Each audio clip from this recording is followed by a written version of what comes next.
9, 8. You're watching 7, Experience Comic Culture and Sales. 5, Streaming live daily to 4, Facebook, YouTube, 3, Twitch, and Twitter. 2, 1. Hi, everybody, and welcome to Talkin' Shop. I am so excited for today. We had a little delay. This was supposed to happen yesterday, but it's good because then instead of reading like a PDF of this book, I actually got to read the actual physical copy right there. I know all you guys love Terminator, right? I would hesitate to say that probably everybody is at least, marginally aware of what Terminator is and or is obsessed and can quote it like crazy. And the universe is so rich because you don't have any time constraints, which makes me very happy. So we're going to talk in just a second to Sal Crivelli. And we just had a lot of fun talking ahead of the show about stuff. Hey, station, Canadian survivalists, hello and welcome. Think about what you want to ask. This is always a very interactive show. I like hearing myself talk, but I like hearing our guests talk more, and I like asking your questions the most. So think up what you want to ask about, and we'll get started right after this.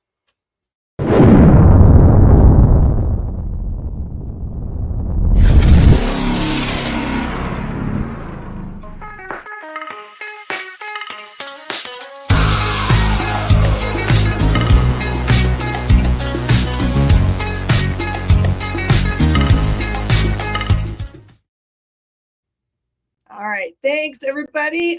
If you would, do some likes and shares and thumb ups and hearts. It lets our staff know they're doing excellent. Our producer is always so amazing. Jay is behind the scenes today in the chair. And I wanted to welcome Sal. Hey, thanks for having me. Sal's doesn't have any problems with being on the mic. He's not super shy. He's very familiar with with obviously the professional microphone. Oh, thank you. The discontinued microphone. This is the worker bee, I think. They've made a new worker bee since then, but this in particular, this one's gone. But it's fun. You can see it's like a bee. You'll laugh at me. Mine actually fell off of my desk the other day, and now I can't get it to come on, which makes me no. It's such a good mic. Those Yetis are a workhorse, man. I remember doing. It was during COVID. We do a show normally like filmed on a couch, like in person, and it was during that time where like everything was just. I think one of my co-hosts had COVID, and so we were like, we needed to shoot the show because we've never missed a show in 10 years in a week. Like every week we've had a show, and I couldn't miss it. And so I went to Walmart and they had a Yeti, and I bought it. Went to his house. I left it on his front doorstep. I'm like, just plug it in. That's it. And it worked perfectly. So it's insider baseball. You guys know an easy mic to go get at Walmart. That sounds like $1 million. It does sound so, but it is a perfect microphone to get if you were ever thinking about doing anything like this. And then but the problem is you need to have it like if it's on a table and you like breathe on the table, it might pick up like the vibrations. So eventually we had to go with the arm. We got the whole rig, and there's a switchboard. My wife figured it all out. I was like, I don't know. And really when I say I don't know, what I mean is I don't want to learn it all.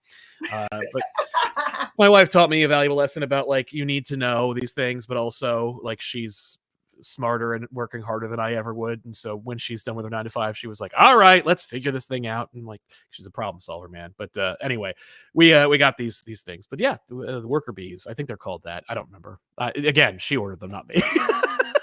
Okay, so I'm super like I know now that your wife is super helpful to you. Oh yeah, no. I love hearing about people. Tell us about her. Tell me about y'all together. How did you meet her? Do you guys work together? She work in a different industry. She does.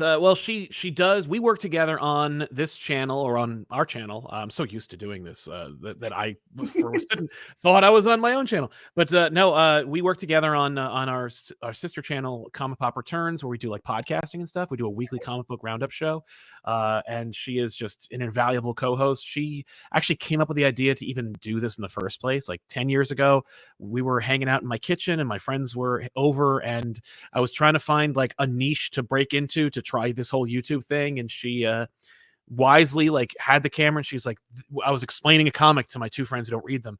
She's like, that's the show. Yep. Just set up the camera and then started filming. I'm like, that's the show. Boom. So I owe, my entire, my vocation and all these opportunities to her and her ingenuity, and it's only gotten better, and her level of like expectations when it comes to like quality and standards is so much higher than mine. I come from a very long line of a family that says that's good enough, and she is often like, how could you think that's good enough? But yeah, we met thanks to the internet. We met online. I put in all the criteria I was looking for in a ideal match, and then her picture came up, and so I sent her a thing, and she uncharacteristically responded, because back in the infancy of internet dating, it's hard to find. It's disproportionate. Like, I remember in the like years that I had the profile, I think I had like 3 messages. And I asked her, like, oh, how many messages? She's like, I got 1,000. Just I was like, wait, is this just how it goes? And I find out, yes, like that's if you're on the other side, that's how it works. But yeah, somehow I managed to like stand out in a crowd, and she lived in the same area as me, and we met up, and the rest is history. It was your life is a rom-com. It is very much a rom-com, although I think she would. I think she might consider it like a sci-fi adventure or something like that at this point. Definitely, our story is a good one, and it's one that we actually had to keep quiet, because like we're talking like early days of online stuff. So I can't imagine when we first explaining it to my parents. I met her on the internet. They're not gonna want to hear that. So because she lived not far from me, we just said that she went to school with like a friend of ours who went to the same school as her, and that our mutual friends like set us up. And they were like, oh, that's nice. And then eventually we were like, no, we met on the internet. So you outed yourself eventually. Yeah. It was like, like 5-10 years into a relationship, and they were like, what? And I'm like, I mean, we're not going to change our minds now. But yeah, so we met that way. But she works for a school, and she does that full time, and she's working. She's incredible at that job. She's marketing and coordinating and graphic design, all that stuff. Yeah. So, and I do this. I make funny voices for a living. Okay, so you touched on it a little bit, that like she glommed onto the fact that what you thought was very simple, like, doesn't everybody know this about comic books? Mm-hmm. She says that's brilliant. That needs to be something that like people would like to watch. Were you surprised that it was true that not everybody just knew the origin of Superman or whatever? Yeah, and that people actually would like to hear those kinds of things because they can't afford to buy every comic. True. Yeah, I didn't understand. I mean, I always knew that this was fun and that people were attracted to this conversation because, for one thing, comics are such to the layman who enters into the comic book space, I think they believe that comics are practically impenetrable when it comes to getting into the hobby. And I couldn't be, I would be more happy to dissuade them of that belief, because I don't believe that comics are that hard to break into. Children are conditioned to read comics at a very young age. When you're at the breakfast table and folks are reading the sports section, and there's a whole page just for you that teaches you how comics work. Longer strips if you read Calvin and Hobbes or Prince Valiant, but I constantly would, because I was the only kid who read them in my like circle of friends growing up, even from like middle school to high school to college. Nobody that I knew read them, and so I was the only one who did. And so I'd have to like explain what the hell is going on, especially when comics would like somehow penetrate into the overall world. Like when Superman died, people were like, "Hey, you read those things? What's going on?" And they're like, "Did Lex Luthor finally get him?" I'm like, "No, it was a brand new character that came out of space, just punched him to death." I'm like, what? And also just having that kind of like very casual, off the cuff kind of description. It wasn't like I spoke with reverence or with a well actually attitude. It was very much just a like, Superman, his Doom Planet shows up, spit curl, humanity hope, cool guy. Just trying to have that kind of very casual approach, and always allowed for me. I mean, I've been doing back issues my entire life. It's just that only for the last 10 years have we been filming it. And so I knew people cared or were interested. And I know that, like, everybody, people say that like the superhero movie genre is like relatively new, because it's like it starts with like Iron Man, and it's like, nah, people have been watching superhero movies for a long time, and everybody has an opinion about the ones that even the people who like say that they didn't start until Spider-Man or the X-Men. People have opinions about the Phantom, or they remember Tank Girl, or they saw The Mask. Everybody has seen a comic book movie at some point in their lives, whether it was Richard Donner's Superman, or Michael Keaton's Batman, or again, like I cite, The Mask is a huge one where it's like, oh no, you didn't just see a comic book movie, you saw an independent comic book movie. So you're familiar with the lore in the world. Like if you understood the premise of how the Mask works and you bought the Loki premise, then you can read Thor, or at least go see his movie. And so that was kind of like my approach. And it was so I was never surprised that it would work as a show. It's just more like, because I was so close to it, I never considered it a show. And then what I was more surprised was the comic book audience being like, what is, because in the beginnings, like now, we're 10 years in, we've got like a nice chunk of subscribers and a dedicated vocal fan base that is just incredible. And so I'm very insulated when it comes to like the criticism of like the folks who don't know what the show is or the premise. And but in the early days, like that was all I was keyed into, was how people were like comic book fans, because it's YouTube is very much like it's all just a system of tubes, and those tubes go to different people, and those people are only looking for what the tube is providing.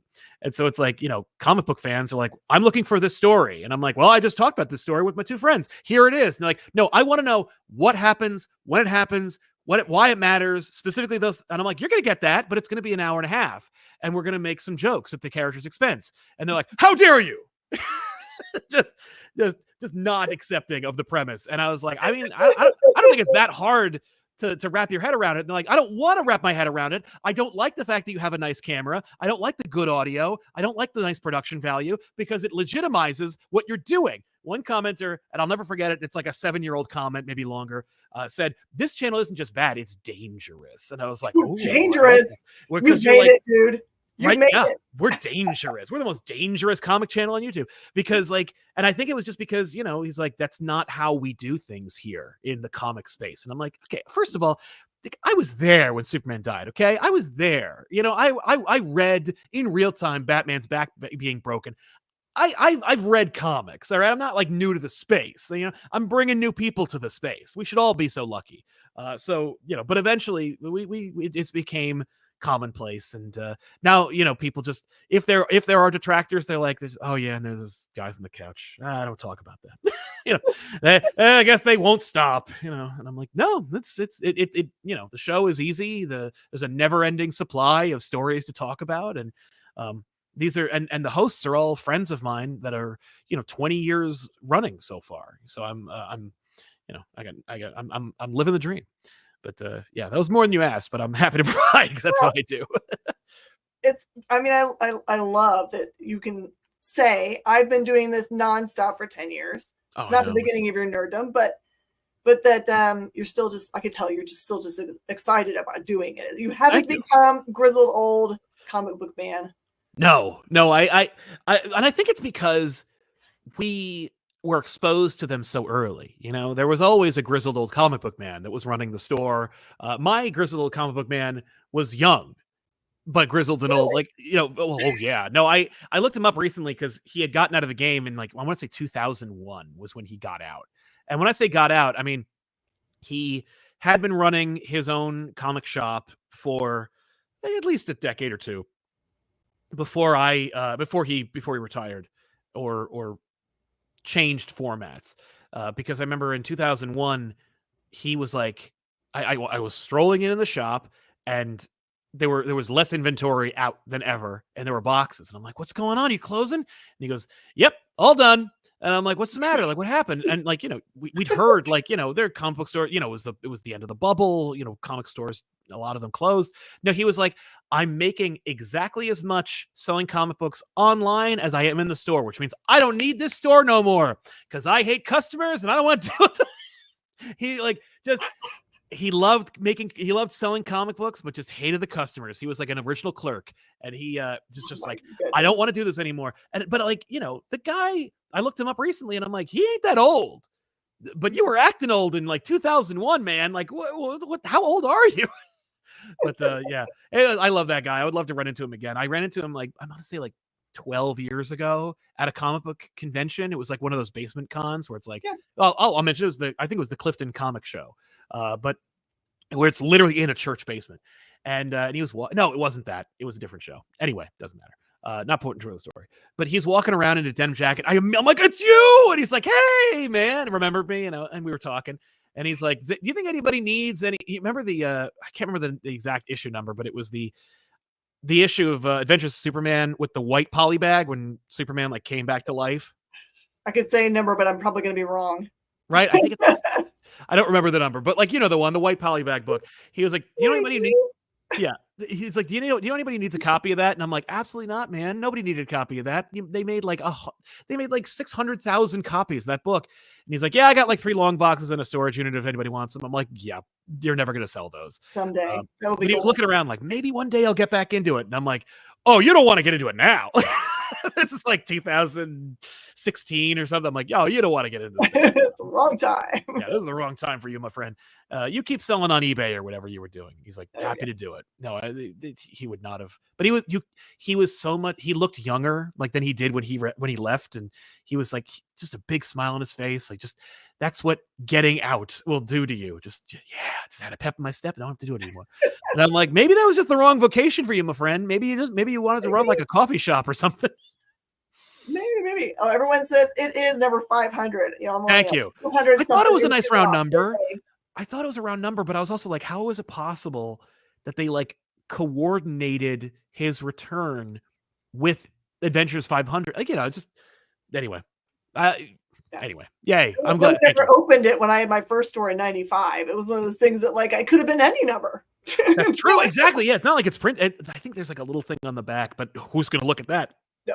Not me. I did tear that open. By the time the white poly bag came out, I bought like 2 or 3 copies and then opened one of them, and then I peeled the decal of John Kent's arm. Like, I don't know if you like. It looks like you can actually do this, and I was like, get it off. I've seen him without it on there. Yeah, I peeled it off, and I'm like, what do I do with this now? Like, I thought it was like a freebie or something. Apparently, it was just like, no, you weren't supposed to do that. You make yourself lenticular. Yeah, exactly. I'm like, no, John's reaching for me now when I'm driving. But all right, let's talk about Terminator. Terminator, baby, way too much fun. We need to do this again because we can talk forever. Okay, so Terminator. Were you always a fan of the genre? You watched the original film? Hell yeah. Saw Bill Paxton be amazing. Oh yeah, no. It's triple threat Bill Paxton, killed by an alien, a predator, and a Terminator. That's right. R.I.P. Bill Paxton, amazing talent, gone but not forgotten. And he's also amazing in True Lies, another James Cameron classic. Mm-hmm. I love Terminator. I was I grew up watching those movies. One of my like earliest best friends introduced me to the concept. Like he saw it too young, and I saw it almost like he saw it way too young. I saw it too young. Like he saw it when he was like maybe like 10, and he showed it to me at like 11. So it was still too young, but early enough where I just immediately glommed onto it. I'm like, this is what I want from now on. It's the first Terminator movie. It's like a perfect like independent extravaganza. Like it's gritty, it's fun, it's dark and bleak and hopeful and cool, and they make it on a shoestring budget, and Stan Winston's like just swinging for the fences, and like that scene where Arnold has to like put his hand through the thing, and they're like, they didn't have permission to shoot there. It was daytime. Everything else happening at night. They got like millions of lights. Such a gorgeous, great movie. And then Terminator 2 is like, oh yeah, and then we'll just blow the doors off this whole franchise with like one of the greatest movies, not only best Terminator movie, but best, like one of the best movies ever made. So yes, I'm a big Terminator fan, you could say. But and I'd been chasing this franchise for a while. Like I didn't fancy myself like worthy of it, but I did want to try. I'm very much from the school of like, why not? And you got to try, like you have to shoot your shot. And when it came to Terminator, I had like hunted it down like a Terminator myself. I was like reaching out to different publishers because we in this YouTube space in comics, we have like a working relationship with some of these publishers. And so like I knew some folks at Dark Horse and Dynamite and IDW and Boom. And I reached out to all of them and I'm like, hey, I'm like, oh yeah, hey, I want to promote this thing, Dark Spaces Dungeon. Yeah, that's great. But also, do you guys have the Terminator license, by the way? And they're like, no, I'll have to ask marketing, but I don't think so. Or licensing, I should say. And eventually Dynamite was like, no, we don't have it. And then like a week later, I saw an Instagram ad for the backer kit for the reprinting edition. And I was like, what the hell's this? And they were like, oh, well, I mean, unless you... Like I can't tell you, mere mortal. Yeah, they're like, yeah, well, we can't just say, but now that it's out there, I guess, well, what do you want? And I'm like, well, I would love to tell a story in this world. And they were like, okay, so like have you written anything? Please tell me you've written something like that. Many articles for CBR. Yeah, I provided my articles, but I'd self-published before, so I gave them like, my cup runneth over when it comes to a bibliography that no one's ever read, and I was like, here's like 4 or 5 books that I've produced that no one's read before. Not for lack of trying, I sold them in church basements across the nation. That's how I ran into my comic book retailer again. I was at a con trying to sell my like self-published comics, and I ran into them there. But so I was like, here you go, and they were like, well, these are in English and they're well written, and they're and every single artist and all the books, it has a career. Like I've worked with like probably 13 different artists in the comic book industry, and I can tell you like all of them have gotten jobs in the industry. So I'm the ferryman. I don't go to the country that I'm dropping them off on, but I definitely take them there, and I was happy to do it. Like, my most recent one is still pretty old, but it was Victor Bogdanovic, who does King Spawn and did Wolverine and Batman and stuff like that. We did a one shot of a ridiculous kind of like Big Trouble in Little China themed story about a bumbling a mechanic and his like way more competent sidekick. And I was like, this is it. Like every single book I'd ever made, I was like, this is going to be the one. And then I'm in church basements being like, hey, see here, you want a comic book? And no. That's the breaks in comics, man. You know this. Oh yeah, you gotta pound the pavement, and I did, and eventually I was like, that's enough pavement for me. I need to stop. And that was also like, that was around the time when like, oh, man, well, Kickstarter existed, but it was still very early. And when it came to that book with Victor was not the original artist on that book. The original artist took all my money and disappeared. Like we did a Kickstarter. I comic of his own. Oh yeah, no, yeah, you could definitely do. Like I should call Chip and make it a chapter in public domain, which is a fantastic independent series, folks. Pick it up. Yes, but, it is.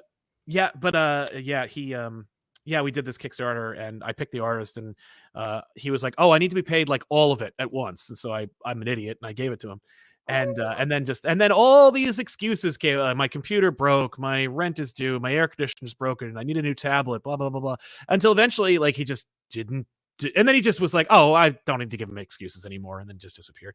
And that was. And so I'm like, but I still believe in this book. That's how like insane I am.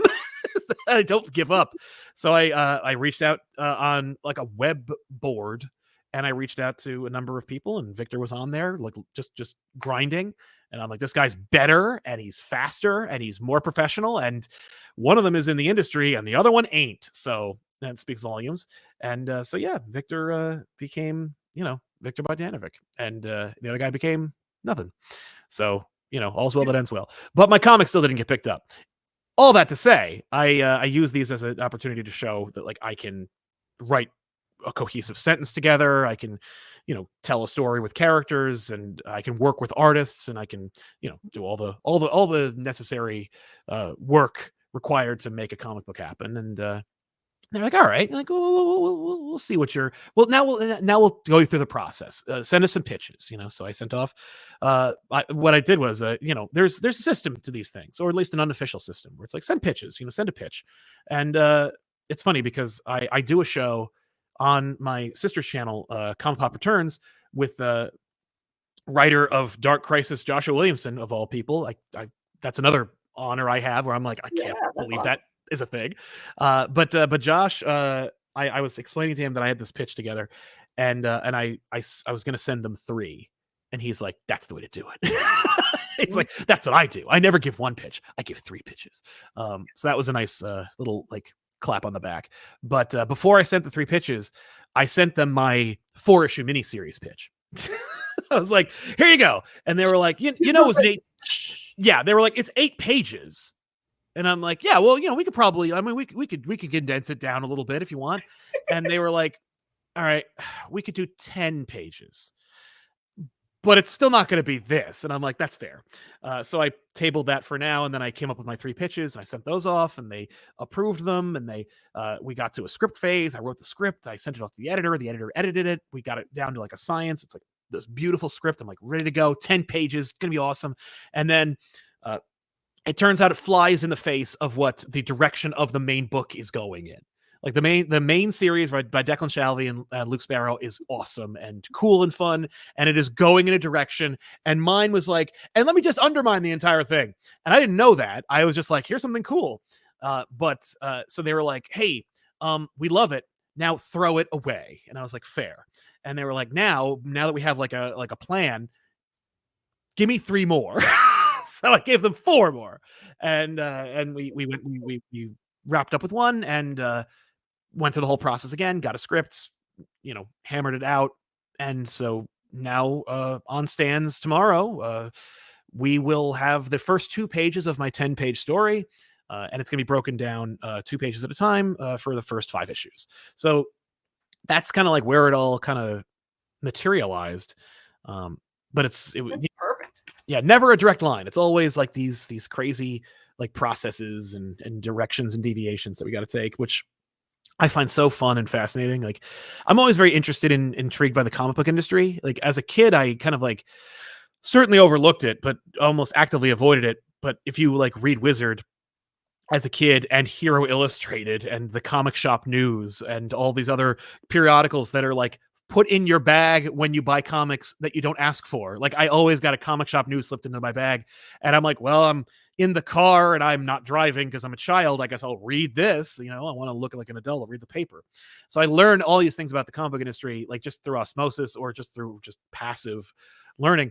But getting to the point now where like, you know, education is wasted on the young. It's like, I wish there was a place I could go, you know, that's just like for free, where I go in at like 7 a.m. I get to learn until 3, and then I can go home and then apply what I've learned. Like school is such a cool idea if you're older.